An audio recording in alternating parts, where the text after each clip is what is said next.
మిత్రులారా, ఈరోజు ఒక చాలా ముఖ్యమైన సమస్య. దాని గురించి ఈరోజు తెలంగాణ ప్రజలకు కొన్ని కఠోరమైన వాస్తవాలు తెలంగాణ భవన్ వేదికగా చెప్తున్నాం. మిత్రులారా, కేసీఆర్ గారు తెలంగాణ తొలి ముఖ్యమంత్రిగా ఉన్నప్పుడు 10 సంవత్సరాల పాలనలో వారు ప్రతి క్షణం కూడా పేదవాళ్ళ చేతిలో ఏ విధంగా సంపద పెట్టాలి, వాళ్ళ కాళ్ళ మీదనే వాళ్ళు ఏ విధంగా నిలబడేటట్టు చేయాలి, అదేవిధంగా వాళ్ళకి ఎన్ని రకాల ఉపాధి అవకాశాలు కల్పించాలి, వీటి మీదనే వారు నిరంతరం ఆలోచించింది.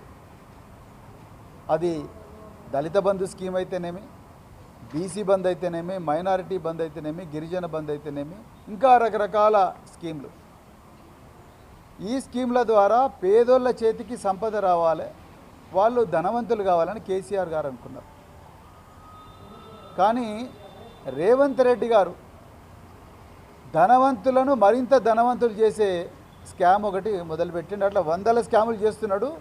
ఈరోజు తెలంగాణ ప్రజలకు నేను ఈ కోడిగుడ్ల కుంభకోణం గురించి చెప్పాలనుకుంటున్నా.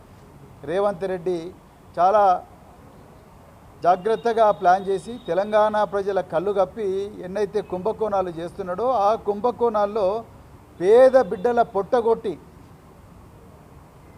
కనీసం అంటే 20,000 మంది చిరు వ్యాపారులందరూ కూడా వాళ్ళు రోడ్ల మీద పడి ఏడుస్తూ ఉంటే ఇలా పెద్ద పెద్ద బడా వ్యాపారస్తులు, వాళ్ళ అధికార పార్టీకి చెందిన బడా నాయకులు వాళ్ళకే కాంట్రాక్ట్లు వచ్చేటట్టుగా జీవో నెంబర్ 17 తీసుకొచ్చిండు. దాని గురించి ఈరోజు తెలంగాణ ప్రజలకు వివరించాలని అనుకుంటున్నా. కాంగ్రెస్ పార్టీ అంటేనే కుంభకోణాల పార్టీ, కాంగ్రెస్ పార్టీ అంటేనే కమిషన్ల పార్టీ, కాంగ్రెస్ పార్టీ అంటేనే అక్రమ కేసులు పెట్టే పార్టీ, కాంగ్రెస్ పార్టీ అంటేనే ప్రశ్నించే వాళ్ళందరినీ జైలుకు పంపించే పార్టీ. ఇది కాంగ్రెస్ పార్టీ నైజం. ఇలా తెలంగాణ ప్రభుత్వం రేవంత్ రెడ్డి హయాంలో గురుకుల పాఠశాలల్లో ఇప్పటివే 103 మంది పిల్లలు చనిపోయారు. ఈ గురుకుల పాఠశాలల్లో ఎన్నో విషాహార సంఘటనలు జరుగుతూనే ఉన్నాయి. అది కరెక్ట్ చేయడం చేతగాక ఇంకొక కొత్త కుట్ర గురుకుల పాఠశాలను మాత్రమే కాదు, మొత్తం ప్రభుత్వ పాఠశాలలు, అంగన్వాడీలు, కేజీబీవీలు అన్ని పాఠశాలలను నిర్వీర్యం చేసి ఆ పాఠశాలల్లో ఉండే సంపద అంతా కూడా కేవలం వాళ్ళ పార్టీ బడా నాయకులకు దోచిపెట్టడానికే జీవో 17 తీసుకొచ్చిండు. నేను కొన్ని ఉదాహరణలు మీకు చెప్తాను. అందులో ప్రధానమైన ఉదాహరణ కోడిగుడ్ల కుంభకోణం. దాదాపుగా 600 కోట్ల కుంభకోణం ఇది. ఒకటి కాదు, రెండు కాదు, 600 కోట్లు జీవో నెంబర్ 17 ద్వారా.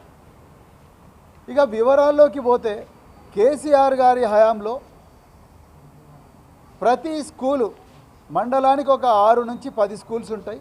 ప్రతి స్కూలుకు కూడా కాంట్రాక్ట్లు ఉండేవాళ్ళు. అంటే స్కూలుకు బియ్యము, పప్పులు సివిల్ సప్లైస్ డిపార్ట్మెంట్ రేషన్ షాపుల ద్వారా, గోడౌన్ల ద్వారా సప్లై చేస్తే, నూనె కానీ, పాలు కానీ, కూరగాయలు కానీ, చికెన్ కానీ, మటన్ కానీ, మరి ముఖ్యంగా కోడిగుడ్లు కానీ, అదేవిధంగా మిగతా చక్కెర కానీ, పసుపు కానీ, కారం కానీ, ఇవన్నీ కూడా రకరకాల చిరు కాంట్రాక్టులు సప్లై చేసేవాళ్ళు. అంటే ఒక స్కూలుకు ఆధారంగా కనీసం అంటే 10 మంది చిరు కాంట్రాక్టర్లు బతికేవాళ్ళు. రెక్కాడితే డొక్కాడ నుంచి కుటుంబాల నుంచి వచ్చిన వాళ్ళు, అదేవిధంగా పేదరికంతో మగ్గుతున్న వాళ్ళు, ఉద్యోగాలు రాక నిరుద్యోగులుగా బతికిన వాళ్ళు, వాళ్ళందరూ కూడా ఈ స్కూళ్ళల్లో చిన్న చిన్న చిరు వ్యాపారాలు చేసి వాళ్ళు కనీసం అంటే సంవత్సరానికి 1,00,000 రూపాయలు సంపాదించుకునే వాళ్ళు. కానీ ఈరోజు రేవంత్ రెడ్డి పాలనలో ఆ పరిస్థితి లేదు. వీళ్ళందరూ కూడా రోడ్ల మీద పడ్డారు. తెలంగాణలో 20,000 మంది కాంట్రాక్టర్ల పొట్టగొట్టిండు రేవంత్ రెడ్డి. వాళ్ళంతా చిరు వ్యాపారులు. వాళ్ళు బడబడ మెగా కృష్ణారెడ్డి, సీఎం రమేష్, పొంగులేటి శ్రీనివాసరెడ్డి లాంటి కాంట్రాక్టర్లు కారు. చాలా చిన్నవాళ్ళు. వీళ్ళందరూ కూడా ఇప్పుడు తెలంగాణ భవన్ ఇలా పేద ప్రజలందరికీ కూడా తెలంగాణ భవన్ ఒక జనతా గ్యారేజీగా మారిన ఈ పరిస్థితి లోపల బాధలున్న ప్రతి ఒక్కరు కూడా తెలంగాణ భవన్కి వస్తున్నారు. ఇవాళ వీళ్ళ పొట్టగొట్టిండ్రు, వీళ్ళ రోడ్డు మీద పడ్డారు కాబట్టి వీళ్ళ తెలంగాణ భవన్కి వచ్చిండ్రు.